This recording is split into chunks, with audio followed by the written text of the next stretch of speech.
तो जय शनिदेव सभी लोगों को।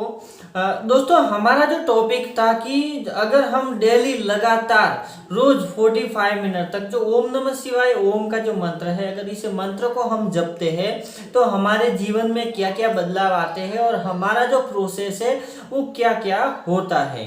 तो दोस्तों ये जो है वीडियो, ये सेकंड पार्ट है, यानी कि एक और वीडियो मैंने पहले बनाई थी वो फर्स्ट वीडियो है। अगर किसी ने वो वीडियो नहीं देखी है तो पहले फर्स्ट वीडियो देख ले, फिर उसके बाद आप सेकंड वीडियो देखें ताकि आपको सही तरीके से समझ में आ सके।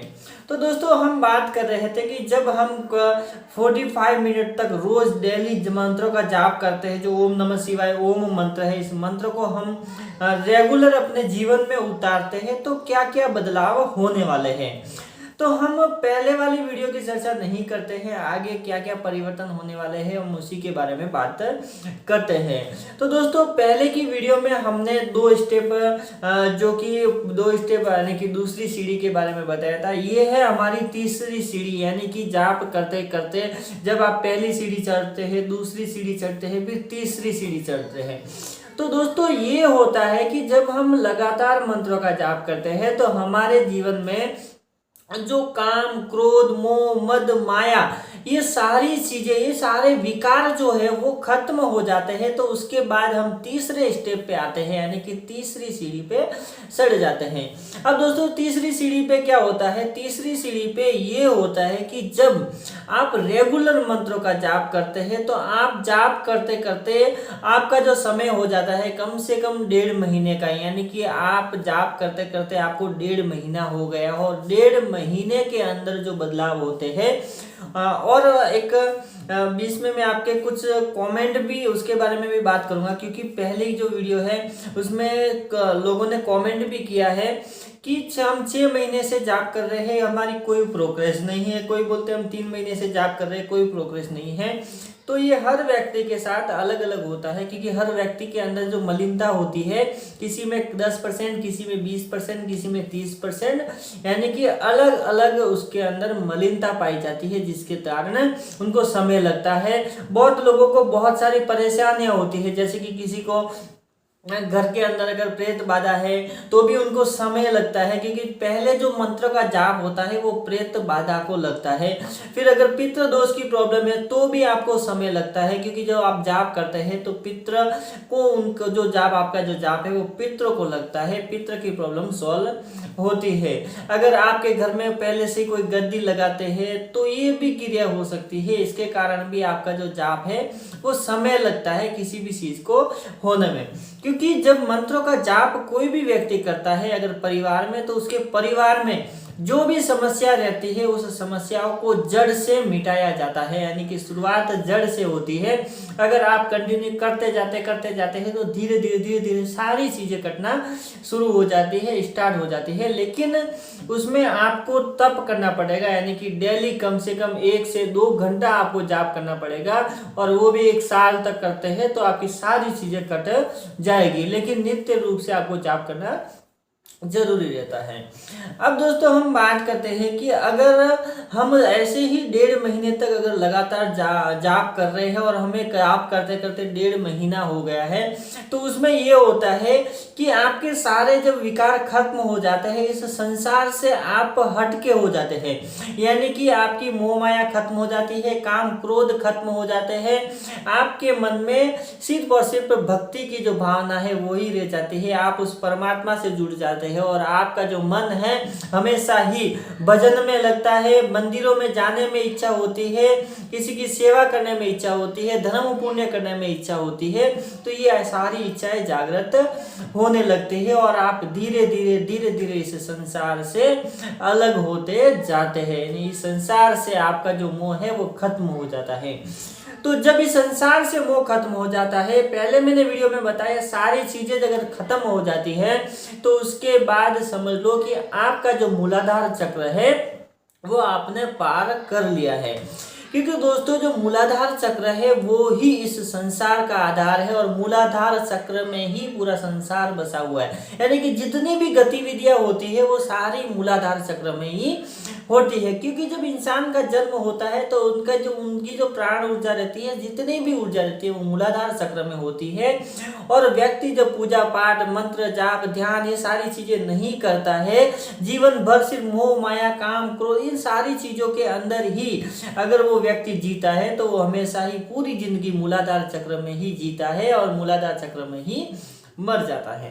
तो जब व्यक्ति का मूलाधार चक्र पार हो जाता है और ऐसे विकार जब आपके खत्म हो जाते हैं तो ये समझ लेना है कि आपका जो मूलाधार चक्र है वो एक्टिवेट हो गया है, आपने अपने मूलाधार चक्र को पार कर दिया है। अब दोस्तों क्या होता है, अब होता ये है कि जब आप ध्यान में बैठते हैं, जैसे ही आप ध्यान में बैठेंगे, जैसे आपने आसन लगा लिया और आसन लगा के आप सरल मुद्रा में जब ध्यान में आंखें बंद करते हैं और ध्यान यहाँ पे लगाते हैं, जैसे ही आप ध्यान यहाँ पे लगाएंगे तो आपको सीधा यहाँ से पहले आपको यहाँ पे अंधेरा दिखता था, वो अंधेरा दिखना बंद हो जाएगा। जैसे ही आप ध्यान में बैठेंगे तो सीधा डायरेक्टली आपको यहाँ पे प्रकाश दिखाई देगा और उस प्रकाश को देखते देखते ही आपको वो जो प्रकाश है यानी कि जो उजाला है वो ब्लू कलर यानी कि नीले आसमान की तरह पूरा हो जाएगा और आपको पूरा नीला आसमान एक पूरी स्क्रीन में दिखाई देगा और नीचे की साइड पे आपको ऐसी परछाइयां दिखाई देगी जैसे कि कोई पेड़ वगैरह खड़े हुए हैं, ऐसे नीचे लाइन से आपको दिखाई देंगे। तो ये क्रिया होती है जब व्यक्ति 1.5-2 महीने से जाप करता है तो ये सारी चीजें उनको दिखना स्टार्ट हो जाती है और विचार जो होते हैं वो शून्य हो जाते हैं। आपने देखा रहेगा जब आप बैठते हैं ध्यान में तो आपके मन में कोई भी एक विचार आता है, यानी शुरुआत उस विचार से करते हैं और करोड़ों विचार उसके अंदर बनते जाते हैं और आप उस ध्यान से हट जाते हैं। फिर आपको अचानक से याद आता है कि हाँ आप भटक गए, तो फिर वापस से दोबारा ध्यान लगाना स्टार्ट करते हैं। तो ये सारे जो विचार रहते हैं वो खत्म हो जाएंगे, आप एक शून्य की अवस्था में आ जाएंगे और जिस दिन आप शून्य की अवस्था में आ जाएंगे आपका ध्यान लगने लगेगा, आपका ध्यान लग जाएगा यानी कि आप ध्यान में चले जाएंगे। तो शून्य अवस्था में आना ही उस परमात्मा को मिलन होता है, क्योंकि जब आपके मन में किसी भी प्रकार का कोई भी विचार नहीं रहेगा तो सिर्फ और सिर्फ आपके मन में उस परमात्मा और आपका ही जो कनेक्टिविटी है वो ही बनी रहेंगी और आप बैठे रहेंगे 1-2 घंटा 5 घंटा 10 घंटा, तो आपको पता ही नहीं चलेगा कि आप 2 घंटे से बैठे हैं कि 5 घंटे से बैठे हैं, आपको समय का बिल्कुल भी पता नहीं चलेगा। अब देखो होता क्या है उसके बाद ये होता है कि जब आप मंत्र को लगातार अगर 1.5 महीने तक जपते हैं तो वो 1.5 महीने तक अगर आप मंत्र 45 मिनट तक जप लेते हैं तो आपका जो मंत्र है वो सिद्ध हो जाता है। यानी कि सबसे पहले आपका मंत्र ही सिद्ध होता है और मंत्र सिद्ध होने के बाद जब आप उसके बाद रेगुलर मंत्र करते हैं तो आपके घर के कुल देवी और कुल देवता रहते हैं वो आपके ऊपर प्रसन्न होने लगते हैं, आपको दर्शन स्वप्न में दर्शन देने लगते हैं, स्वप्न में ही दर्शन देते हैं, ऐसा नहीं कि साक्षात दर्शन देते हैं।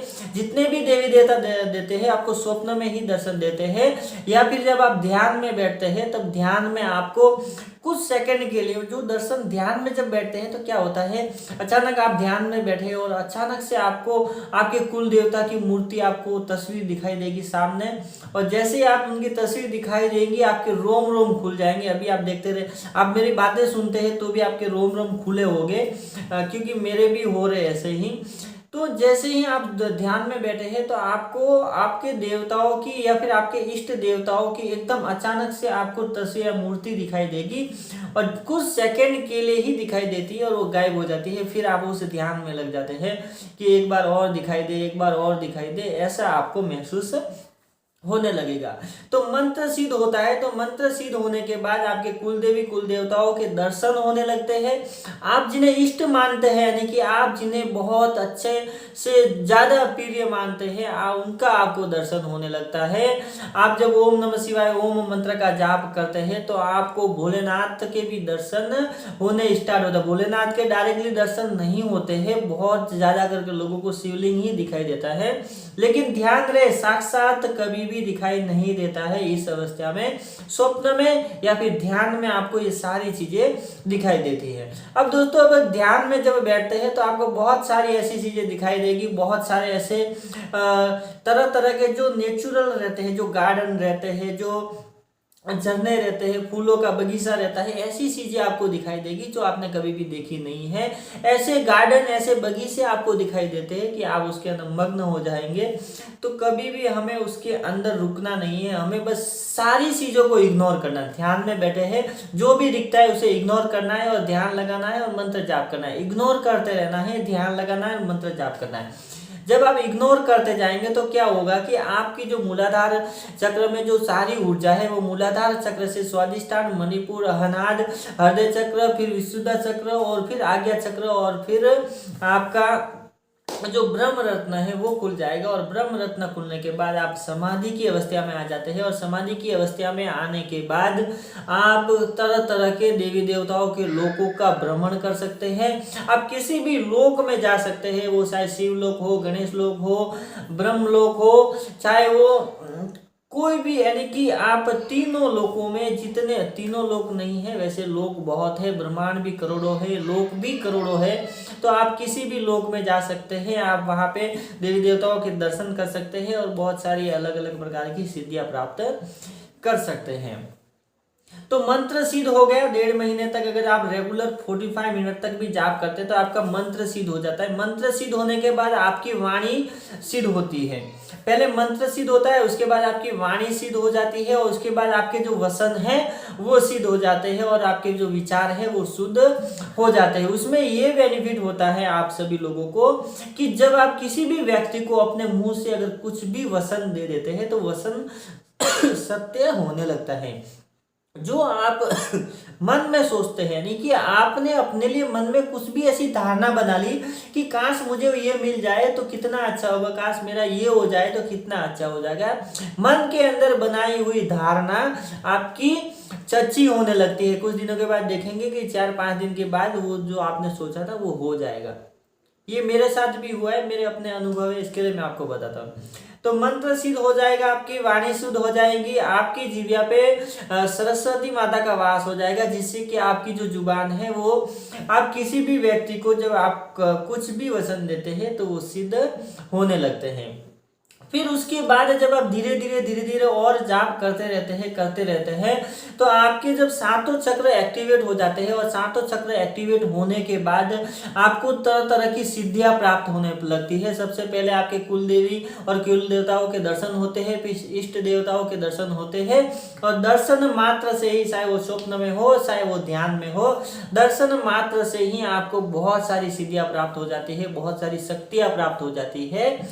लेकिन आपको किसी भी शक्तियों को ऐसे किसी भी व्यक्ति के ऊपर यूज नहीं करना है, किसी भी सिद्धि को ऐसे यूज नहीं करना है। अपने आप को पूरी तरह से पका लेना है, उतना पका लेना है कि कोई भी दूसरा अगर तांत्रिक से आपका अगर आमना सामना हो जाए तो वो तांत्रिक आपके ऊपर कोई भी किसी भी प्रकार की क्रिया नहीं कर सकते। सबसे पहले अपने आप को ताकतवर बनाओ, उसके बाद युद्ध लड़ो। अगर आप बिना ताकत के ही युद्ध लड़ेंगे, बिना हथियार के अगर युद्ध लड़ेंगे तो आपको मार दिया जाएगा। तो सबसे पहले आप ऐसे ही कार्य करने चाहिए। तो आपकी कुंडलिनी शक्ति पूरी तरह से एक्टिवेट हो जाएगी, आपका आज्ञा चक्र खुल जाएगा, ब्रह्म रत्न खुल जाएगा, आपको तरह तरह की सिद्धियां प्राप्त होने लगेगी।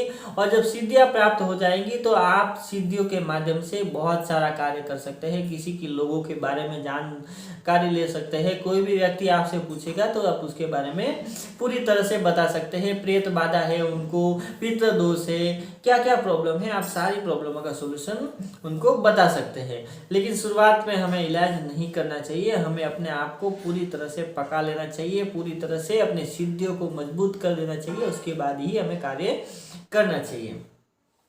तो बस दोस्तों आज के लिए इतना। वीडियो अच्छी लगी तो लाइक करें, शेयर करें अपने दोस्तों के साथ, और अगर आप मेरे चैनल पर नए तो चैनल को सब्सक्राइब जरूर करें ताकि ऐसी ही वीडियो मिलती रहे। तो जय शनिदेव दोस्तों।